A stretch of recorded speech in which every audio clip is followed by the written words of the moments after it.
ڕێز و سڵاو بۆ ئێوە بینەرانی خۆشەویستی تەلەڤیزیۆنی کۆمەڵە. بە یارمەتی ئاوڕیانی هاوکار ماتوینەتەوە خزمەتتان بۆ پێشکەشکردنی گەشتی هەواڵەکانی سەر لە بەیانی ئەمڕۆی یەکشەممە. سەرەتا سەردێڕی چەند هەواڵ. بەڕێوەچوونی مەراسمی ئەسپەردەکردنی شاخەوانانی گیانبەختکردوو لە بەرزاییەکانی بانە. بەڕێوەچوونی مەراسمی پێشوەختەی نەورۆز لە گوندی چەشمیێری سەوڵاوە. ڕاگەیاندنی ئاگربەز لەلایەن پارتی کرێکارانی کوردستانەوە. ژاراوی بوونی 14 کرێکار بە گازی مۆنۆکسیدی کەربۆن لە ماکۆ. کۆبوونەوەی ناڕەزایەتی کادری دەرمانی نەخۆشخانەی چەمرانی ئیسفەهان و ناڕەزایەتی کرێکارانی کارخانەی سیمانی کارون.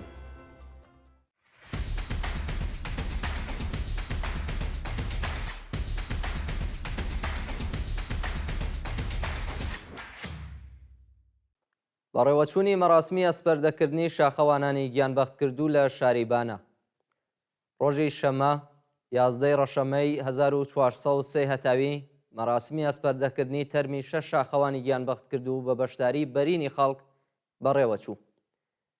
بە پێی وێنانەی بەدەستمان گەیشتووە ڕێکخراوە مەدەنیەکان هاوکات لەگەڵ دانیشتوانی شاریبانە بە بەدەستەوەگرتنی پلاکارد و وتنەوەی دروشت یادی ئازیزی 6 شاخەوانی گیانبەختکردووی بەرزایەکانی حەوتاشیان بە ناوی عومەر عەبدوڵڵاهی، ڕووناک دانشمەند، کاروان ئەحمەدپور، خالق محەممەد نژاد، شەهلا ڕەحمانی و یاسا سادقی بەرز ڕاگرت و هاوخەمی خۆیان ئاراستەی بنەماڵەی گیانبەختکردووان کرد. چالاکی مەدەنی لە شاری تاران دژ بە سزای لە سێدارەدان. ڕۆژی پێنجشەممە 9 ڕەشەمە کۆمەڵێک لە ئازادیخوازانی شاری تاران لە هەڵمەتێکدا پشتیوانی خۆیان لە شەریفە محەممەدی، پەخشان عەزیزی و ریشە مرادی ڕاگەیاند. ئازادیخوازان بە نووسینی دروشمی مەرگ و نەمان بۆ خامنەیی، ئازادی بۆ پەخشان عەزیزی و ریشە مرادی و شەریفە محەممەدی لەسەر دیوارەکانی ئەو شارە پشتیوانی خۆیان لە بەندکراوانی سیاسی ڕاگەیاند و جەختیان لەسەر بەردەوامبوونی خەبات تا ڕووخانی ڕژێمی کۆماری ئیسلامی کرد. بەڕێوەچوونی مەراسمی پێشوەختەی نەورۆز لە گوندی چەشمیێری سەوڵاوە. ڕۆژی شەممە 11 ڕەشەمە لە گوندی چەشمیێری سەوڵاوای مەریوان مەراسمی پێشوەختەی نەورۆز بە بەشداری بەرینی هاوڵاتیان لە شارە جۆراوجۆرەکانی کوردستان بەڕێوەچووە.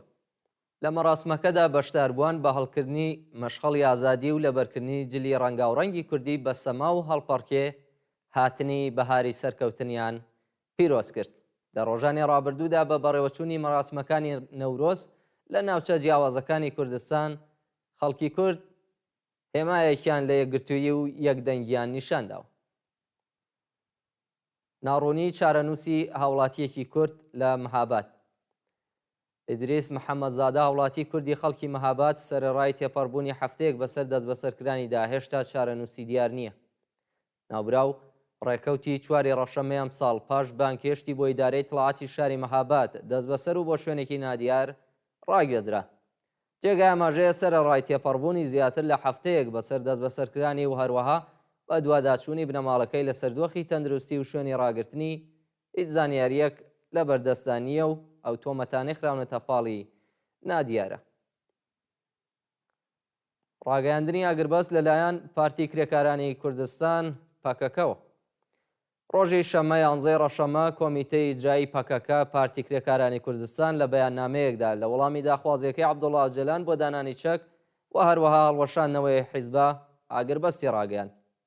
لە بەیاننامەکەی پارتی کرێکارانی کوردستاندا ڕاگەیاندراوە کە داوای ئاشتی و کۆمەڵگایەکی دیموکراتیک دەکەن و تا کاتێک کە لەلایەن ئەرتەشی تورکیاوە هێرش نەکرێتە سەر بنکە و بارەگاکانی ئەو حیزبە ئاگربەست بەردەوامە بێت. هەروەها ڕایانگەیاندووە کە مەرجی دانانی چەک و کۆتایی هێنان بە خەباتی پەکەکە ئازادی عەبدوڵڵا ئۆجەلان و هەروەها بەشداری لە کۆنگرەی هەڵوەشاندنەوەی حیزبەکەیە. ژاراوی بوونی 14 کرێکار بە گازی مۆنۆکسیدی کەربۆن لە ماکۆ. ڕۆژی شەممە 14 کرێکار لە یەکێک لە کارگاکانی شاری ماکۆ بەهۆی دزەکردنی گازی مۆنۆکسیدی کەربۆن ژاراوی بوون و ڕەوانەی نەخۆشخانەی و شارەکراون. بەپێی ئامارە فەرمیەکان لە پارێزگای ورمێ بەلانی کەم تا ئێستا 600 کەس لە زستانی ئەم ساڵدا بەهۆی دزەکردنی گازی مۆنۆکسیدی کەربۆن ژاراوی بوون و بەم بۆنەیەوە ئەم پارێزگایە لە پلەی سێمی ڕووداوی گازگرتوویدا جێگا دەگرێت. کۆبوونەوەی ناڕەزایەتی کادری دەرمانی نەخۆشخانەی چەمرانی ئیسفەهان. ڕۆژی شەممە کادری دەرمان و پەرستارانی نەخۆشخانەی چەمرانی ئیسفەهان دژ بە وەدی نەهاتنی داخوازیەکانیان و هەروەها کەمبوونی یەقدەستەکانیان کۆبوونەتەوە. ناڕازیان لە کۆبوونەوەکەدا دژ بە پێنەدانی هەڵدەستە دواخراوەکانیان و کارانە، ناڕەزایەتیان دەربڕی و خوازیاری پێدانی ئیزافەکاری، گۆڕینی گرێبەستەکان، پێدانی مەزایا و هەڵدەستە دواخراوەکان، وەرگرتنی پێرسۆنەلی نوێ بۆ کەمکردنەوەی گوشاری کار لەسەر کادری دەرمان، بەرزکردنەوەی ئاستی یەقدەستەکانیان و وەدیهاتنی داخوازیە دواخراوەکانیان بوون. ناڕەزایەتی کرێکارانی کارخانەی سیمانی کارون. کرێکارانی کارخانەی سیمانی و کارون بۆ ماوەی زۆرتر لە مانگونیوێکە هەقدەست و هەروەها مەزایایان وەرنەگرتووە و کۆمەڵێک لە کرێکاران دژ بەم کردەوەی بەرپرسانی ئەو کارخانەیە ناڕەزایەتیان دەربڕیوە. ناڕازیان خوازیاری پێدانی مەزایا و هەقدەستە دواخراوەکان، پێدانی مرەخەسی، بەرزکردنەوەی ئاستی یەقدەستەکان، پێدانی سەنەوات و هەروەها ئەو بڕەپارەیە کە لە ساڵانی ڕابردوو وەکو باز لەسەر هەقدەستەکانیان کەم کراوەتەوە لەسەر کارلابرنی بەرپرسانی ناکارامە و پێدانی ئەرزاقی کرێکاران بوون. بێبەشی لە دەرمانی بەندکراوێک لە بەندیخانەی ئێڤین. بەندکراوێکی سیاسی بە ناوی کازم عەلی نژاد سەرەڕای خراپی دۆخی تەندروستی و هەروەها بڕیاری پزیشکان لەسەر هەناردنی ئەو بەندکراوە بۆ مەرەخەسی دەرمانی هێشتا لەلایەن بەرپرسانی زیندانەوە لە دەرمان بێبەش کراوە. ناوبراو ڕێکەوتی 29 خەزەڵوەری ساڵی 1402 هەتاوی لەلایەن ناوەندە ئەمنیەکانی شاری ئیسلام شەهرەوە دەست بەسەر و پاژمانگێک لێپرسینەوە بۆ بەندی چواری بەندیخانەی ئێڤین ڕایگەزرا و بەندکراوە سیاسیە ڕێکەوتی 20 خەرمانانی ئەم ساڵ بۆ دەربڕینی ناڕەزایەتی دژ بە کردەوەکانی بەرپرسانی زیندان و هەروەها لەسەرەوەبوونی ژمارەی بەندکراوان لە بەندیخانەی ئێڤین هەوڵی خۆسووتاندنی دابوو، بەڵام پاش یەک ڕۆژ لە نەخۆشخانەوە دیسان بۆ زیندانی ئێڤین ڕاگەزراوەتەوە.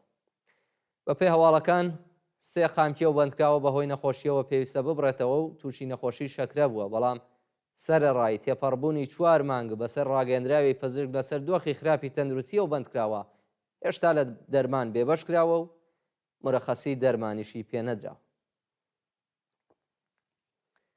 و دوایین هەواڵمان سەبارەتە بە لە سێدارەدانی 10 بەندکراو لە چەند زیندانی کۆماری ئیسلامی.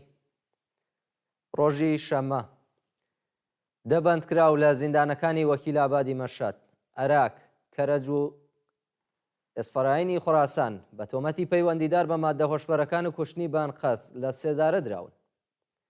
بەپێی راپۆرتی ڕێکخراوەکانی مافی مرۆڤ 3 بەندکراو بە ناوەکانی ئەمیر جەعفەر پەناه، خەڵکی بیجار و شوعیب ڕەزاپور و مێرداد ئەسگەرابادی بە تۆمەتی کوشتنی بانقەس لە بەندیخانەکانی کەرەج، ئێسفەراین و عێراق لە سێدارە دراون.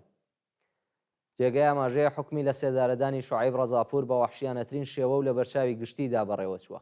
هاوکات 2 بەندکراوی دیکە بە ناوەکانی مەسعود یاگیزی و عارف سدیقپور بە تۆمەتی پەیوەندیدار بە ماددە هۆشبەرەکان و هەروەها 5 بەندکراوی دیکە کە تا کاتی داڕشتنی ئەم هەواڵە هیچ زانیاریەک سەبارەت بە ناسناویان لە بەردەستدانیا لە بەندیخانەی وەکیلابادی مەشات ئەعدام کراون.